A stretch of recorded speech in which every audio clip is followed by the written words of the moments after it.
O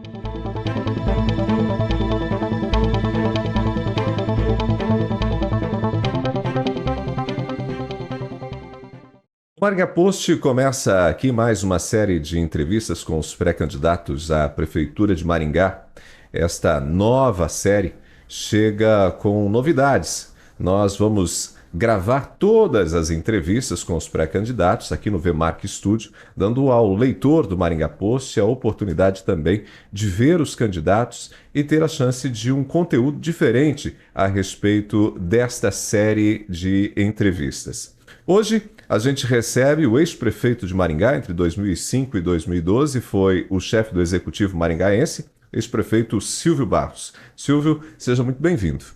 Muito obrigado, é um prazer a gente poder estar aqui com vocês, particularmente conversando aí com essa audiência importante que vocês têm.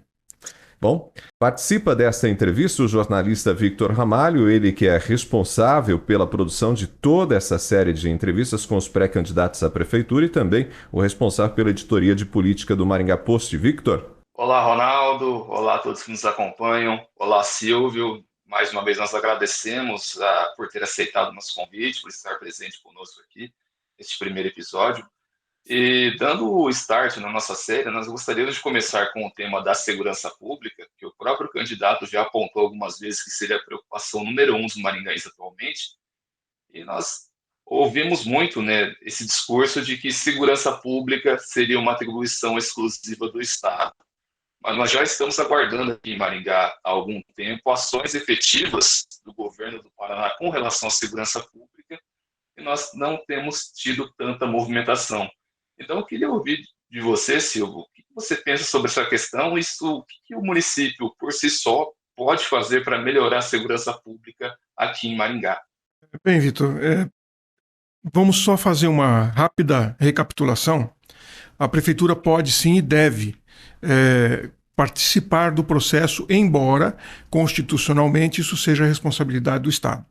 E eu quero só lembrar que a Guarda Municipal foi criada na minha gestão, e que para aumentar o número de policiais em Maringá, já que a gente não conseguia que isso fosse feito no contingente do batalhão, nós, a Prefeitura, criou a Escola de Formação de Soldados da Polícia Militar. Nós construímos e entregamos para o governo completamente equipada, para que eles pudessem fazer a formação dos soldados e dos policiais aqui. E com isso, nós temos um pouco mais de gente na cidade circulando. Foram ideias e iniciativas da Prefeitura durante a nossa gestão. Então é possível a Prefeitura encontrar caminhos para poder melhorar esse processo da segurança. Neste momento, o que dá para a gente fazer? A tecnologia avançou demais na segurança pública no mundo todo. E o que nós podemos fazer aqui é melhorar as ferramentas, os equipamentos tecnológicos, os instrumentos tecnológicos para darem suporte à inteligência no combate à violência, no combate à criminalidade. Isso a Prefeitura pode e deve fazer, já que ela é gestora do território. E nós vamos caminhar bastante nessa direção, no sentido de fortalecer isso. Claro que hoje a Guarda Municipal é uma guarda armada, é também uma guarda de segurança, e como este é o item número 1 hoje, esse é o clamor número 1 da população, nós entendemos que a Guarda, nessa altura do campeonato, precisa dar resposta à população, ajudando a polícia em tudo aquilo que ela for preparada para fazer. O senhor citou muito bem que a Guarda Municipal foi implementada durante a sua gestão. Também durante a sua gestão, houve avanços bastante consideráveis na vigilância por câmera na cidade, com a instalação de câmeras em diferentes pontos, inclusive uma central para monitoramento dessas câmeras. Mas a gente percebeu que a violência na cidade tem aumentado desde então e a sensação da população de que falta segurança. Será que dá para continuar apostando de fato nessas soluções? Perfeitamente possível. Eu, como muitos de vocês sabem, eu viajo muito, participo de vários eventos globais focados em desenvolvimento urbano, em cidades inteligentes. Fui palestrante o ano passado no Congresso Mundial de Cidades Inteligentes em Taiwan, eu já fui palestrante no Congresso Mundial de Barcelona. Eu vou para aprender. E existem hoje inúmeras tecnologias, Ronaldo, que são preventivas, que podem identificar o comportamento da pessoa antes que o crime seja cometido, que podem identificar as pessoas que são suspeitas antes que elas tomem esse tipo de atitude. Então a tecnologia avançou demais, não é só aqui esse problema é no mundo todo. O que nós precisamos é nós também avançarmos. Só a câmera filmando o que aconteceu não é necessariamente suficiente. Nós precisamos antecipar determinadas coisas ou tornar a resposta mais rápida. Quer dizer, a gente vê no dia seguinte a filmagem do que aconteceu no dia anterior é uma coisa, você ver online é diferente. E é claro que nós não temos como ter uma força policial ou a guarda municipal monitorando o tempo todo todas as câmeras da cidade, que cada vez serão mais. E, na verdade, a gente comentou isso, eleições passadas, que naquela época Maringá tinha mais de 20 mil câmeras privadas voltadas para a rua. Não as dentro de casa, mas voltadas para a rua. Essas câmeras podem oferecer informações para a gente que, por inteligência artificial, identificam onde está a irregularidade e comunicam o assunto. Não é para a pessoa ficar olhando o que está acontecendo na tela em 20 mil câmeras, isso é impossível. Mas a inteligência artificial hoje nos permite mostrar determinadas situações em tempo real. E aí a resposta é mais rápida. Quando o camarada é filmado no dia seguinte, ele pode ter mudado de cidade, ele sente o benefício da impunidade. Mas quando a resposta é rápida, muda a situação. Então, sim, a resposta é sim. Podemos usar tecnologia para resolver problemas de segurança, minimizar significativamente esta sensação incômoda que a população está sentindo hoje. Candidato, ainda na questão da segurança pública, o senhor já chegou a afirmar em outras ocasiões que, para trabalhar esse tema, você gostaria de dialogar com o Conselho Comunitário de Segurança. Eu queria saber como que você acha que o Conselho poderia contribuir para melhorar essa questão da segurança na cidade, né? Como que ele poderia contribuir com a gestão pública? Bem, vamos lá. Quem é o Conseg? Essa é a primeira resposta.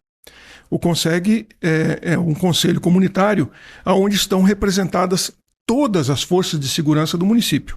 Polícia Militar, Polícia Civil, Guarda Municipal, Bombeiro, a área de trânsito, todo mundo que tem relação com a segurança está lá dentro e são as pessoas que estão no comando. Quem é que entende mais de segurança pública do que essas pessoas? Então, eles têm informações, têm dados, têm conhecimento de todo o ativo necessário para trabalhar nisso. É óbvio que a gente não pode querer propor nada de segurança sem conversar com eles. E eu já fiz isso.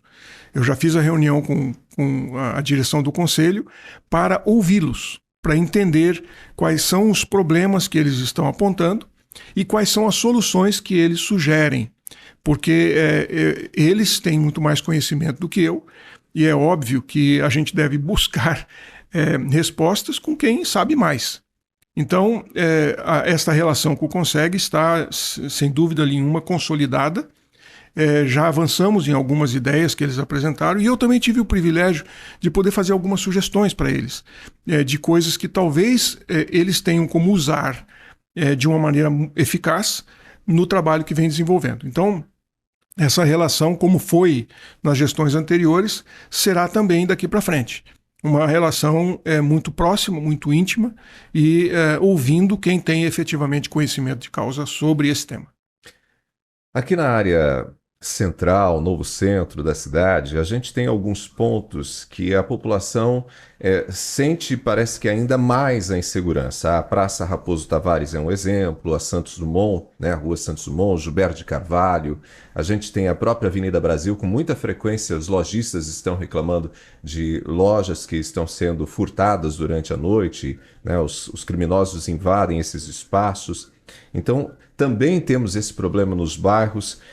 Policiamento ostensivo, alguma outra medida para que haja, digamos, a presença da polícia inibindo, talvez por meio da guarda municipal, inibindo a ação desses criminosos, é possível? De novo, o que nós temos que fazer é saber qual é a melhor maneira de tratar desses assuntos. E aí, Ronaldo, a minha experiência de prefeito e a minha experiência de vida é de que se você não souber exatamente, precisamente, qual é o problema, a gente não vai encontrar a solução.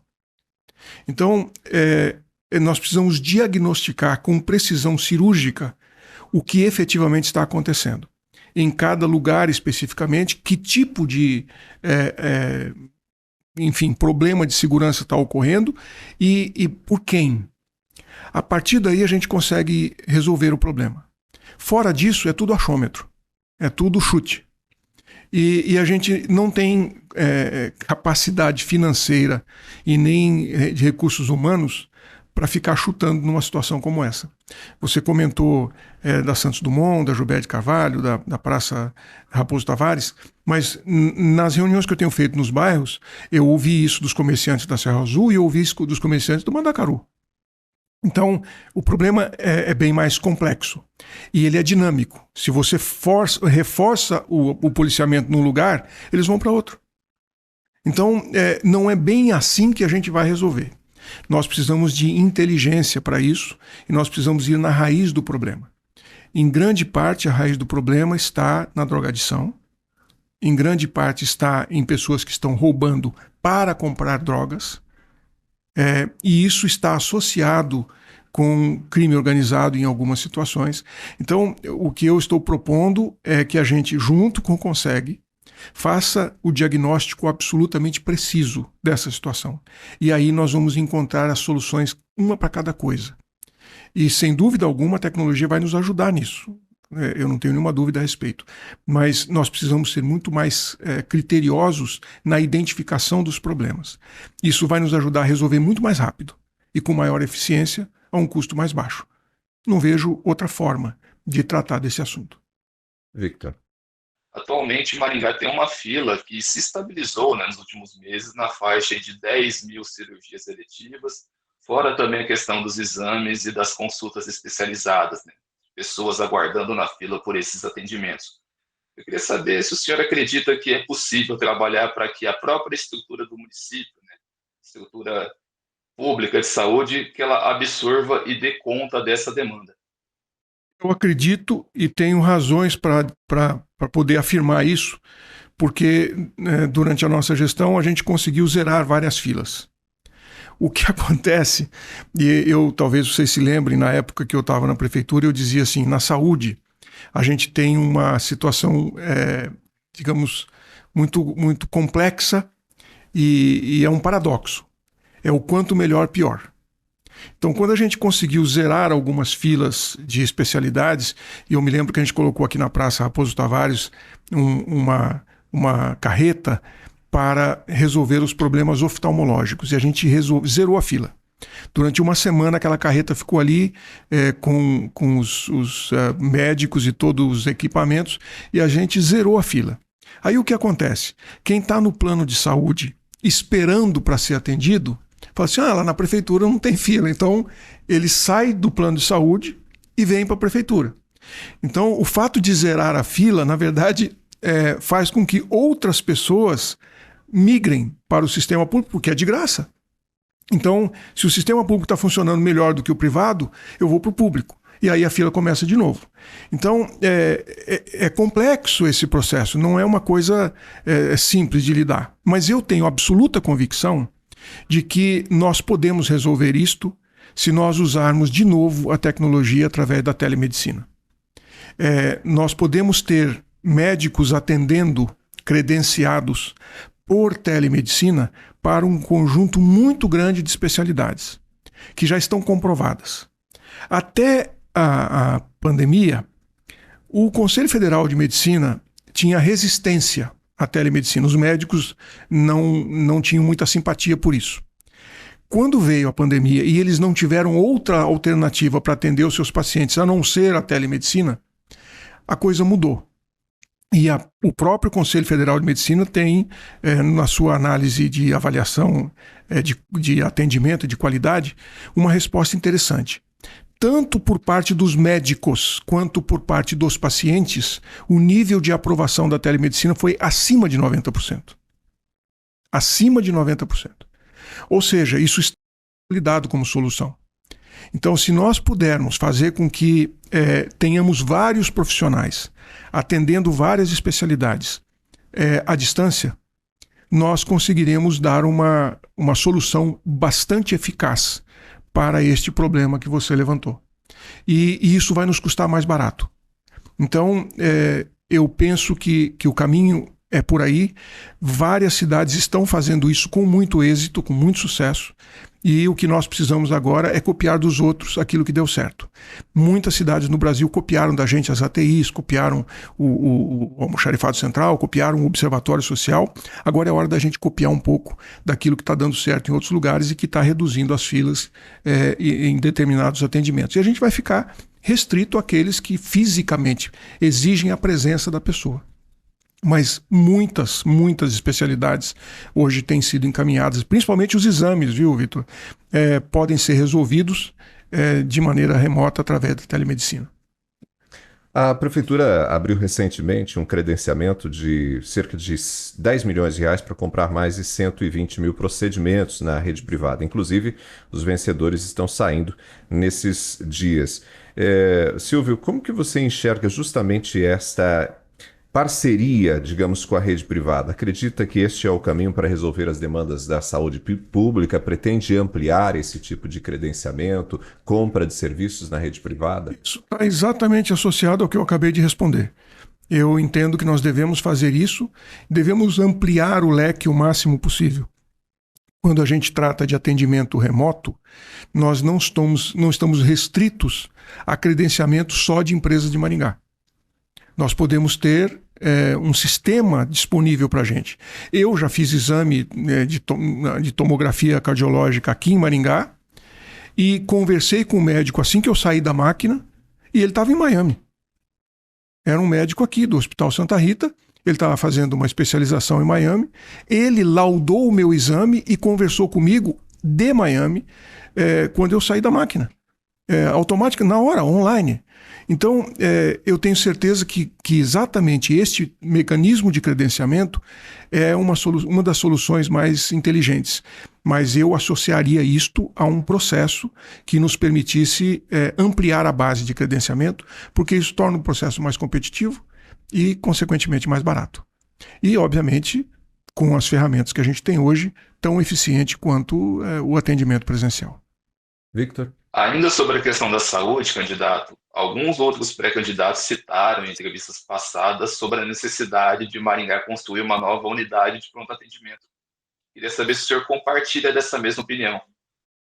Eu não posso responder isso, Vitor, sem primeiro ter acesso às informações. O que eu quero dizer é o seguinte: no Ministério da Saúde existem diferentes tipos de UPAs. As UPAs têm que ser credenciadas para que a gente possa receber o recurso de lá. A prefeitura não tem como bancar tudo sozinha. Então nós precisamos nos submeter às regras do Ministério da Saúde. O Ministério da Saúde estabelece que as UPAs têm uma população de abrangência mínima necessária para que você possa ter uma UPA. E como as 2 UPAs de Maringá foram feitas na minha gestão, eu estou familiarizado com isso. Nós precisávamos, a UPA era para 250 mil habitantes, Maringá na época já tinha 350, então uma UPA só não resolvia, nós tínhamos que ter 2. Agora, cabe uma terceira?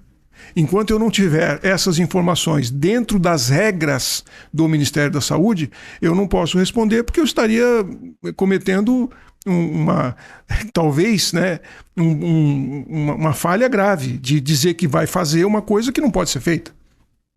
Não que o Ministério não permita que você faça uma UPA.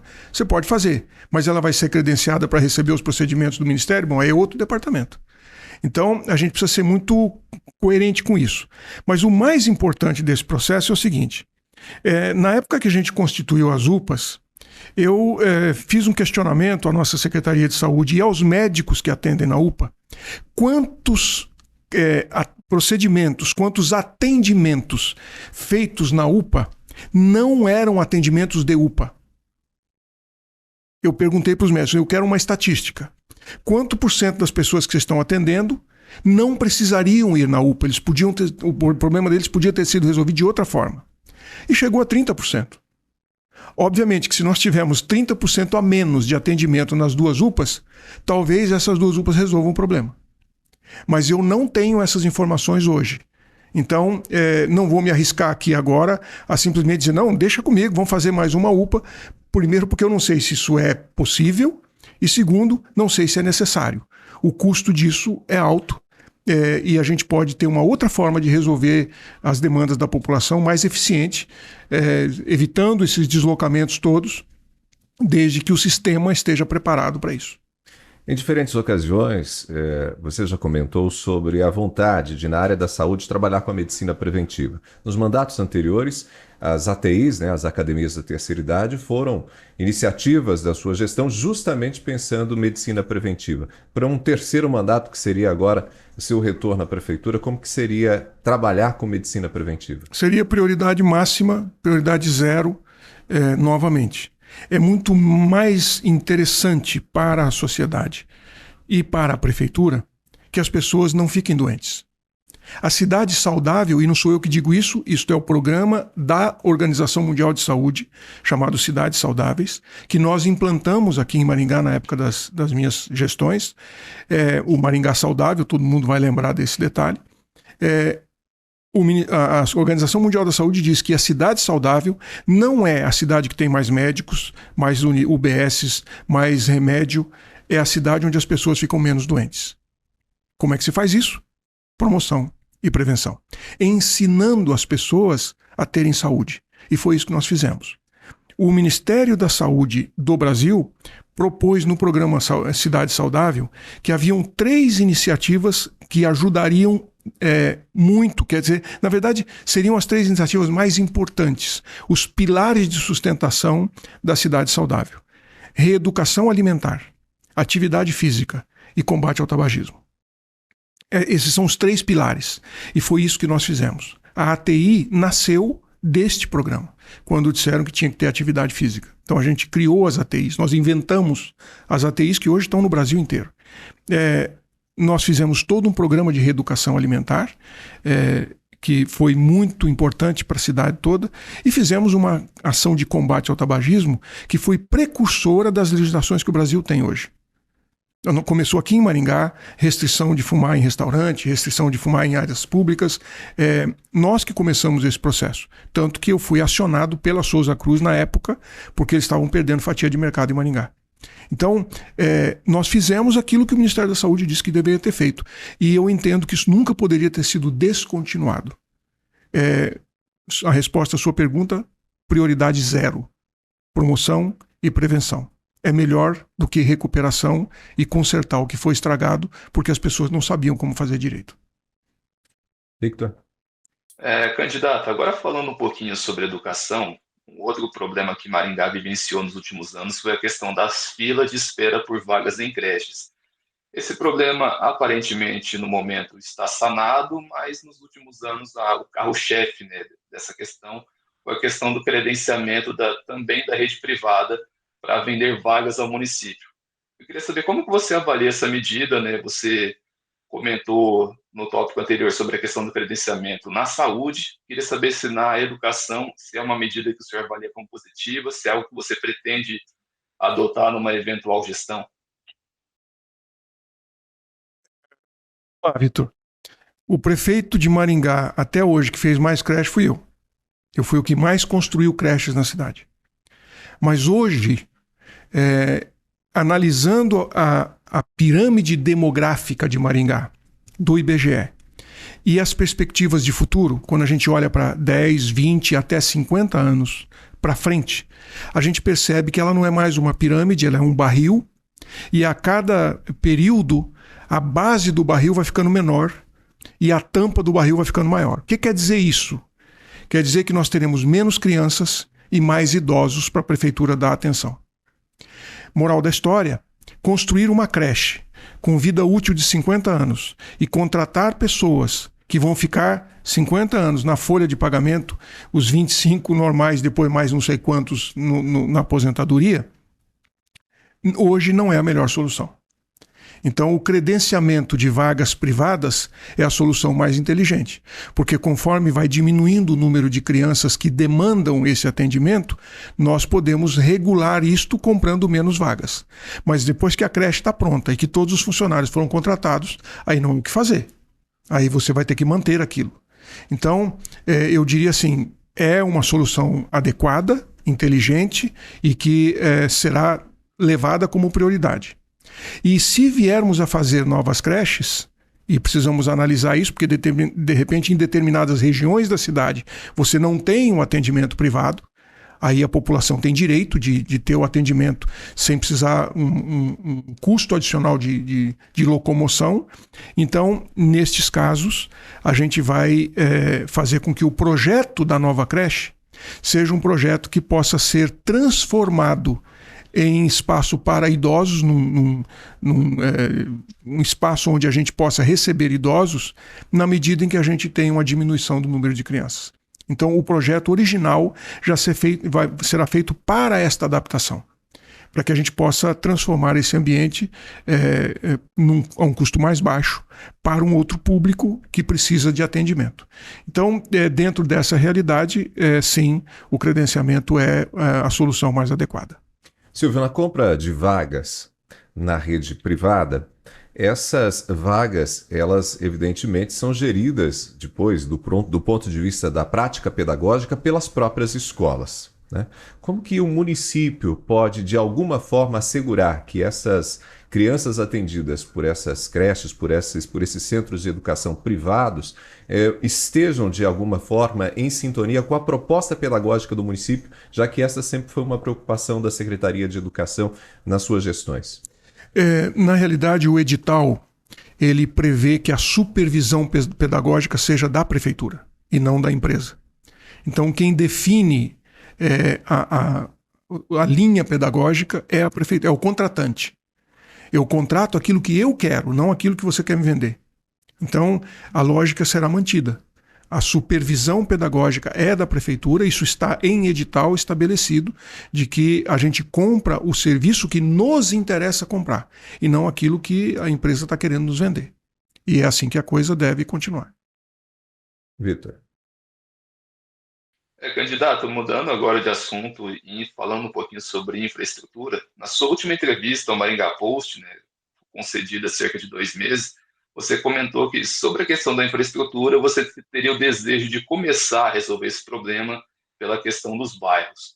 Eu queria saber que problemas são esses encontrados nos bairros e quais seriam possíveis soluções para resolvê-los.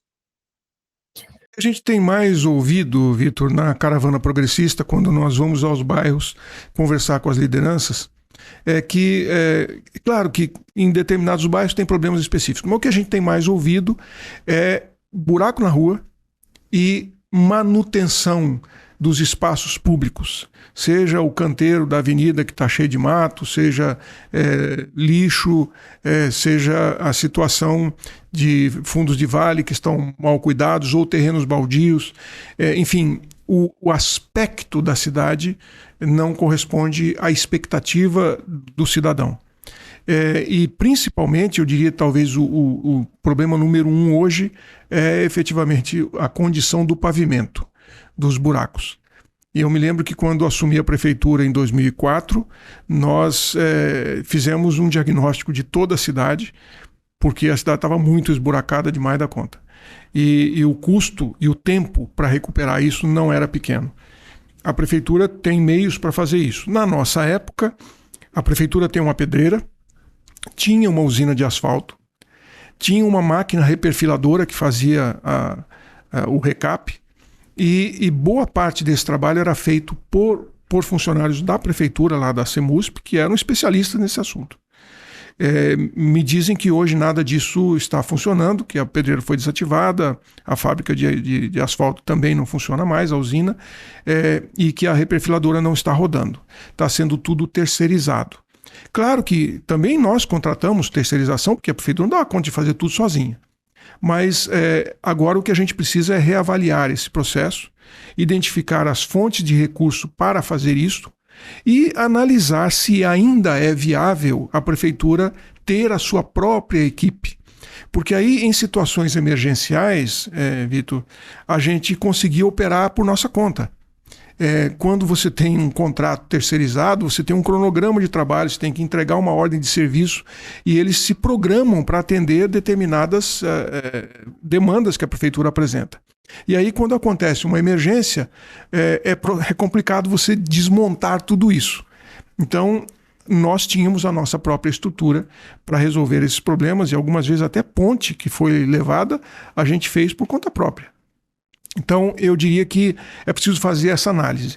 Mas, respondendo à sua pergunta, hoje a demanda dos bairros, número 1, seria recuperação das ruas, do pavimento, que está muito esburacado, e também a zeladoria, o cuidado com a cidade. Nós vamos tomar providências em relação a isso.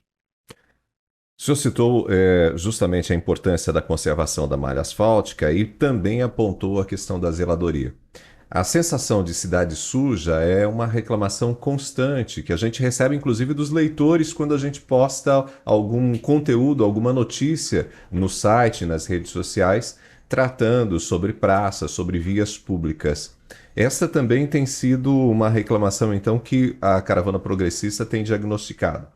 Sim, existem vários comentários sobre isso, inclusive algumas demandas a respeito do uso pela população de espaços públicos, de praças, de centros esportivos, de ambientes que estão, digamos, subutilizados, poderiam ter uma utilização melhor. Só que para isso, Ronaldo, a gente também vai ter que usar a ferramenta tecnológica e ouvir as pessoas. Às vezes, a ideia da prefeitura de fazer determinada coisa numa determinada praça não está alinhada com a expectativa de quem mora naquele entorno e que deveria estar sendo priorizado na decisão do que fazer, porque são eles que vão prioritariamente ocupar aquele espaço. Então a gente pretende usar também algumas ferramentas que hoje a ONU Habitat colocou à disposição das cidades que nos permitem ouvir as pessoas. É um negócio muito legal, ele é divertido, ele é interessante e é eficiente. Onde a gente identifica um determinado espaço, você coloca aquilo à disposição da população através de mecanismos de comunicação por WhatsApp e apresenta para eles um conjunto de equipamentos ou serviços ou, digamos, mobiliário urbano que poderia ser colocado naquele espaço. E as pessoas escolhem o que elas preferem. E esta votação nos permite depois dizer, bom, prioritariamente esta comunidade gostaria disso, disso e disso nessa praça. E a partir daí a gente faz o projeto. A partir daquilo que as pessoas querem para utilizar aqueles espaços. Então é este mecanismo que a ONU Habitat já usa, inclusive aqui no Brasil. Eu já conversei com a direção da ONU Habitat aqui, eles estão usando isso em algumas cidades e é muito legal, porque a juventude participa. É como se fosse um jogo do Minecraft, né, que você monta uma cidade, você monta os equipamentos, os serviços na sua praça, no seu bairro, na sua rua. E aí a prefeitura pode então, a partir dessa participação social, apresentar os projetos que efetivamente serão usados pela população da maneira como eles gostariam. Quando a gente fala ainda sobre essa questão da zeladoria, essa sensação de cidade suja, ela é bastante presente para parte da população. E a gente não nota, por exemplo, varrição, né, das áreas centrais de alguns bairros. Então, mesmo espaços que são bastante frequentados pela população, frequentemente estão sujos. E a gente nota que, às vezes, cidades até maiores, Curitiba, por exemplo, né, tem um programa de varrição, me parece, um pouco mais eficiente. Essa é uma medida que a prefeitura, em algum momento, parece que negligenciou. É possível investir nisso? O que você me diz? Bom, possível né? Eu me lembro que na época que a gente estava na prefeitura, a gente comprou aquelas máquinas varredeiras e elas eram comumente vistas na cidade. Em algum lugar, alguém passava de carro e via a varredeira funcionando. Eu tenho andado bastante por aí e não tenho visto, mas não sei se está quebrada, não sei se por acaso está em manutenção ou se está em algum lugar que eu não fui, né? Pode ser que elas estejam lá e eu não vi. Mas a gente conseguiu resolver isto Não foi 100%, porque a cidade é grande e aí precisa realmente ter uma estrutura complexa, mas é perfeitamente possível. E hoje existem equipamentos muito eficientes que conseguem fazer esse trabalho de maneira adequada. Quando a gente não faz pela prefeitura, o que acaba acontecendo? O cidadão faz. Ele não quer aquela sujeira na frente de casa, ele varre, ele procura limpar. Mas nessa tentativa assim, bem intencionada de resolver o problema, ele cria outro. Porque o que ele faz? Varre para dentro do bueiro. E aí nós começamos a entupir os bueiros e começamos a ter alagamento. Então, não é o ideal que a gente deixe que o cidadão resolva um problema que a prefeitura deveria estar resolvendo. Que ele faça isso na casa dele, na calçada dele, desde que não jogue no bueiro, perfeito. Mas o resto do serviço a prefeitura devia estar fazendo. Vitor. Candidato, ainda na questão da zeladoria urbana, outro problema que nós vemos frequentemente aqui em Maringá é a questão da arborização. Eu queria saber do senhor que medidas que nós podemos adotar para cuidar melhor do manejo das árvores, né? Queria saber se é possível a gente cuidar dessa questão sem deixar os pedidos de remoção de árvores se acumularem. Atualmente a gente está com uma fila de remoção de árvores já com laudo que ultrapassa as 4.000 árvores. Queria saber um pouco do senhor sobre essa questão. Eu me lembro que quando a gente estava na prefeitura, já era o item número 1 do 156. Naquela época já era o item que tinha mais demandas lá na ouvidoria. E isso não diminuiu, ao contrário, aumentou porque as árvores ficaram mais velhas e as tempestades ficaram mais fortes. Então, esse somatório, ele exponencializa o problema. Eu estive recentemente conversando com a diretoria da Copel, com o presidente da Copel e os diretores, e eu fui lá para conversar com eles sobre isso. Qual é o tamanho da conta que a Copel paga por causa disto, por causa das árvores?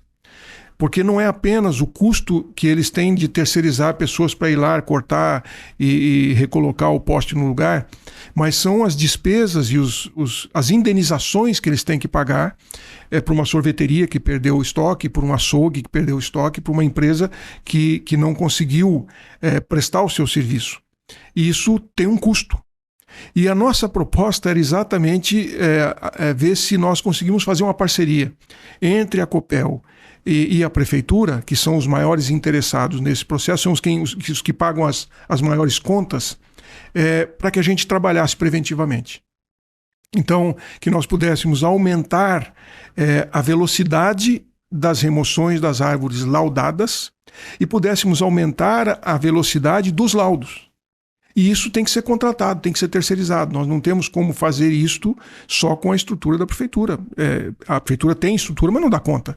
Então, nós precisamos fazer isso. E a outra coisa que a gente precisa fazer é a reposição de árvores que nos deem o sombreamento que a gente quer, mas sem os problemas que nós estamos tendo. Então, o aprendizado de Maringá com a arborização de árvores de grande porte, ele nos deu um aspecto da cidade muito favorável, mas nos trouxe outros problemas, porque a árvore é um ser vivo, ela vai morrer em algum momento, e quando ela morre, isso causa transtorno. Então, a gente deveria ir repondo a arborização que é retirada com espécies mais adequadas para que a gente continuasse tendo verde, continuasse tendo sombra, um microclima adequado, mas com menos problemas do tipo que a gente tem. E também fazer a prevenção. Existem bairros onde a arborização é mais antiga, portanto mais velha e mais sujeita a morrer, e existe a condição da gente fazer um mapeamento de onde as tempestades têm sido mais violentas dentro da cidade. E aí, nestes locais, nós começarmos a trocar a arborização antes que ela caia. Independente de ter laudo ou não, a gente tem um programa de gerenciamento, de manejo da arborização urbana, para que preventivamente a gente possa reduzir isso. E é uma parceria que pode acontecer. Eu estou aguardando a Copel me mandar uma análise sobre a proposta que a gente fez, porque eu acho que isso pode ser bastante adequado para o futuro desse problema. A gente está caminhando aqui para o final da nossa conversa e no Maringá Post nós abrimos espaço para que os leitores enviassem algumas perguntas ali pelo Instagram. E, Victor, Qual que é o primeiro questionamento que você traz para a gente? Bom, candidato, na nossa caixinha de perguntas aqui no Instagram, nós tivemos vários questionamentos sobre a questão do transporte coletivo, né? Notadamente sobre a questão da tarifa zero. Nós temos cidades menores que Maringá, aqui no Paraná, que já colocaram essa questão em prática, né? Como Cianorte, Ivaiporã. E eu me lembro que alguns meses atrás o senhor chegou a comentar em entrevista em outra emissora de rádio que o futuro do transporte coletivo no Brasil é a questão da tarifa zero. Queria saber se o senhor acredita nisso. As pessoas perguntam se é possível implementar a tarifa zero no transporte coletivo aqui em Maringá. Vamos colocar os pingos nos is, porque esse é um assunto muito complexo, mas vamos contextualizar. O que eu disse não era minha opinião. Eu refleti aquilo que está na posição da ANTP, que é a Associação Nacional de Transporte Público, a agência que trata deste assunto. Eles é que colocaram lá no site deles, e eu só reproduzi essa informação, de que nas eleições de 2024 o tema tarifa zero vai dominar o assunto do transporte coletivo. Foram eles que disseram isso. E obviamente que, como sendo uma entidade nacional que lida com o transporte público, eles têm muito mais autoridade para falar do que eu. Eu apenas reproduzi o que eles falaram. E se isto é verdade, e eu acredito que é verdade, os candidatos têm que estar preparados para responder. Quer dizer, como que a gente vai lidar com isso? Como que eu vou responder uma pergunta como essa que você está me fazendo? E, em função disso, conversei com prefeitos, conversei com secretários e conversei com operadoras de transporte coletivo em cidades que a tarifa zero já foi implementada. Inclusive cidades grandes, sabe? Não só cidades pequenas. Eu conversei tanto com a operadora quanto com a prefeitura de Caucaia, lá no Ceará, que é uma cidade de 250 mil habitantes, não é uma cidade pequena, onde o transporte coletivo tarifa zero foi implantado. Então, a primeira coisa que eu posso afirmar é o seguinte: é possível. Tanto que tem gente que implantou. Isto implica em algumas alterações no sistema. Nas linhas, nas frequências, a eficiência do sistema tem que ser máxima para que o custo seja palatável para a população. Porque alguém vai ter que pagar essa conta. O ônibus tem combustível, tem pneu, tem motorista. E essa conta vai ser paga por quem? Pela população como um todo, inclusive quem não usa transporte coletivo. Então, para que a gente possa ter esta digamos, validação da sociedade, nós temos que ter o sistema mais eficiente possível. Eu posso dizer que sim, estou preparado para este debate, continuo estudando esse assunto, inclusive a relação de todas as cidades que já adotaram, e a gente precisa desenvolver uma solução que seja viável para o orçamento público e que seja vantajosa para o usuário. E isto implica num novo conceito de mobilidade urbana para a cidade, e ele envolve outras coisas além do transporte tarifa zero que fazem parte do complexo, do sistema. E isso a gente está estudando, a gente está trabalhando. A mobilidade compartilhada é estratégia fundamental para que a gente possa resolver esse tema, inclusive, quem sabe, adotando em Maringá tarifa zero. Mais uma pergunta que a gente recebeu. Nos últimos anos, a gente percebeu que a cidade não teve grandes projetos, com exceção do eixo monumental recente, do centro de eventos Oscar Niemeyer. Ou seja, o Maringá teve uma ausência de grandes projetos nesses últimos anos. Você tem algum grande projeto para a sua gestão? Os grandes projetos irão voltar? Com certeza absoluta. Maringá não foi a cidade que recebeu mais recurso federal do Brasil inteiro na nossa gestão sem que a gente tivesse grandes projetos. Porque são esses projetos que precisam de recurso externo do governo federal e são projetos que são de fato transformadores. Sim, teremos grandes projetos. Alguns deles a gente já pode antecipar para vocês. Nós vamos trabalhar a reativação do polo aeronáutico, que é um projeto extremamente importante, que traz empregos de alto valor agregado. Nós estamos totalmente comprometidos com o polo de medicamentos. Lembrando que este contrato que acabou de ser assinado agora com o Tecpar foi lá na nossa gestão. A minha gestão foi a primeira que doou o terreno e o Ricardo, como ministro da Saúde, amarrou isso nos medicamentos oncológicos, biológicos, que são os mais caros que o Ministério compra. E eles passaram a ser fabricados em Maringá. Isso demanda, obviamente, mão de obra super qualificada e investimentos e faturamento muito alto. Então, esses grandes projetos que a gente começou lá atrás vão ser implementados e novidades que a gente vai trazer por aí, inclusive a ideia de fazer o rebaixamento da linha férrea, ir até Sarandi, com uma ciclovia e uma outra pista que permita esta conexão mais adequada e inteligente entre Maringá e Sarandi. Mas uma coisa importante para colocar aqui, o terminal rodoferroviário que está implantado em Maringá começou na gestão progressista. Foi licitado, o projeto foi feito e o recurso foi obtido na nossa gestão. Claro que a obra terminou na gestão atual e foi inaugurada, mas foram projetos que nós deixamos em andamento. E eu queria só comentar, Ronaldo, que a obra do Centro Oscar Niemeyer foi objeto de uma conversa minha com o Dr. Oscar, lá no Rio de Janeiro, no escritório dele. Ele tinha 104 anos na época, quando eu fui lá pedir para ele fazer o projeto executivo daquilo que ele tinha proposto quando o Ricardo foi prefeito. Esse edifício que está sendo construído, o Dr. Oscar Niemeyer propôs na gestão do Ricardo.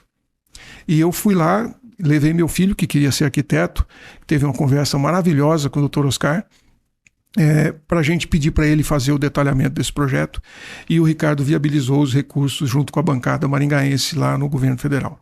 Então, até os grandes projetos atuais foram projetos que nós que deixamos. Isso é uma marca, né, do nosso estilo de governo, isso é uma marca da nossa estratégia de pensar na cidade para o futuro. E seguramente isso vai voltar a acontecer, sem dúvida alguma. A gente vai fechar a nossa conversa. Victor, sua última participação, pergunta, fique à vontade. Uma última pergunta que nós recebemos também, um volume bem alto na nossa caixinha, um assunto, né, que repercutiu bastante quando nós abrimos essa questão, foi a questão dos grandes shows que Maringá fez nos últimos anos, né? Foi uma marca da atual administração, a realização de shows, né, com artistas de renome nacional. E as pessoas perguntaram para a gente lá no nosso Instagram se esses shows vão continuar caso o senhor venha a ser prefeito. Olha, agora eu não vou responder. Essa eu vou deixar de surpresa para a campanha. A gente tem uma proposta muito interessante e que eu tenho certeza que a população vai gostar, principalmente quem gosta de show.